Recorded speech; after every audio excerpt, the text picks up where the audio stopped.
Dark ಸ್ಟೋರೀಸ್ಗೆ ಸ್ವಾಗತ.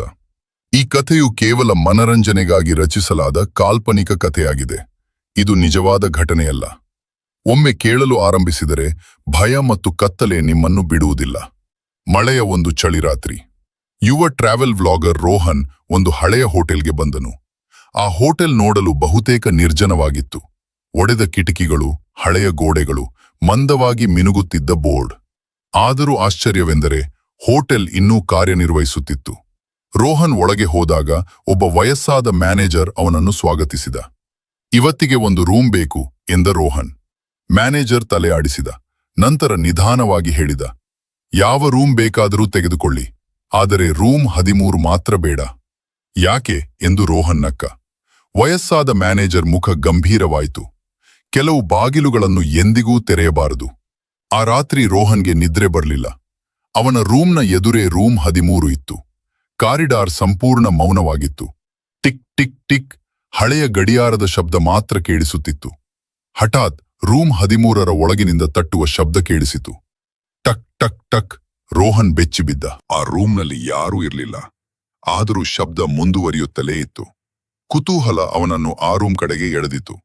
Camera ಮತ್ತು torch ಹಿಡಿದು ಅವನು ರೂಮ್ 13 ಬಳಿ ಹೋದ. ಬಾಗಿಲು ಹಳೆಯದು, ಧೂಳಿನಿಂದ ತುಂಬಿತ್ತು, ಲಾಕ್ ಆಗಿತ್ತು. ಆದರೆ ಅವನು ಹತ್ತಿರ ಹೋದ ಕ್ಷಣದಲ್ಲೇ ಬಾಗಿಲು ನಿಧಾನವಾಗಿ ತಾನೇ ತೆರೆದುಕೊಂಡಿತು. ರೋಹನ್ನ ಹೃದಯ ಬಡಿತ ಹೆಚ್ಚಾಯಿತು. ಒಳಗೆ ಕತ್ತಲೆ ಮಾತ್ರ. ಟಾರ್ಚ್ ಬೆಳಕಿನಲ್ಲಿ ಹಳೆಯ ಹಾಸಿಗೆ ಕಾಣಿಸಿತು, ಒಡೆದ ಕುರ್ಚಿಗಳು, ಧೂಳು ತುಂಬಿದ ನೆಲ. ಅಷ್ಟರಲ್ಲಿ ಒಂದು ಕೆಂಪು ಬಣ್ಣದ ಡೈರಿ ಅವನ ಕಣ್ಣಿಗೆ ಬಿತ್ತು. ಅವನು ಡೈರಿಯನ್ನು ತೆರೆದ. ಒಳಗೆ 100 ಹೆಸರುಗಳು. ಪ್ರತಿ ಹೆಸರಿನ ಮುಂದೆ ಒಂದು ದಿನಾಂಕ. ಆ ದಿನಾಂಕಗಳು ಪಟ್ಟಣದ ಕಾಣೆಯಾದ ಜನರ ದಿನಾಂಕಗಳೇ ಆಗಿದ್ದವು. ರೋಹನ್ ಕೊನೆಯ ಪುಟಕ್ಕೆ ತಲುಪಿದ. ಅವನ ದೇಹವೇ ನಡುಗಿತು. ಅಲ್ಲಿ ಬರೆದಿದ್ದ ಹೆಸರು ರೋಹನ್ ಮತ್ತು ದಿನಾಂಕ ನಾಳೆ. ಇದು ತಮಾಷೆಯಾಗಿರಬೇಕು ಎಂದು ಅವನು ಹೇಳಿಕೊಂಡ. ಆ ಕ್ಷಣವೇ ಅವನ ಕ್ಯಾಮೆರಾ ಆಫ್ ಆಯಿತು. ಟಾರ್ಚ್ ಮಿನುಗತೊಡಗಿತು. ಆಗ ಕಿವಿಗೆ ಒಂದು ಧ್ವನಿ ಕೇಳಿಸಿತು, ಹೊರಟು ಹೋಗು. ರೋಹನ್ ತಿರುಗಿ ನೋಡಿದ. ಯಾರೂ ಇರಲಿಲ್ಲ. ಮತ್ತೊಮ್ಮೆ ಅದೇ ಧ್ವನಿ, ಈ ಬಾರಿ ಇನ್ನೂ ಹತ್ತಿರದಿಂದ, ಹೊರಟು ಹೋಗು. ರೋಹನ್ ಭಯದಿಂದ ಹೊರಗೆ ಓಡಿದ. ಬಾಗಿಲು ಭಾರವಾಗಿ ಮುಚ್ಚಿಕೊಂಡಿತು. ಕಾರಿಡಾರ್ ತುಂಬಾ ಚಳಿಯಾಯಿತು, ರಿಯಾಯಿತು. ದೂರದಲ್ಲಿ ಒಂದು ಕಪ್ಪು ನೆರಳು ನಿಂತಿತ್ತು. ಚಲನೆಯೇ ಇಲ್ಲ. ಅದರ ಕಣ್ಣುಗಳು ಕತ್ತಲೆಯೊಳಗೆ ಹೊಳೆಯುತ್ತಿದ್ದವು. ಅದು ರೋಹನ್ನತ್ತ ನೋಡುತ್ತಿತ್ತು. ರೋಹನ್ ತನ್ನ ರೂಮ್ಗೆ ಓಡಿ ಹೋಗಿ ಬಾಗಿಲು ಹಾಕಿಕೊಂಡ. ರಾತ್ರಿ 3 ಗಂಟೆ ಆಯಿತು. ಹಠಾತ್ ಅವನ ರೂಮ್ ಬಾಗಿಲಿನ ಮೇಲೆ ತಟ್ಟುವ ಶಬ್ದ.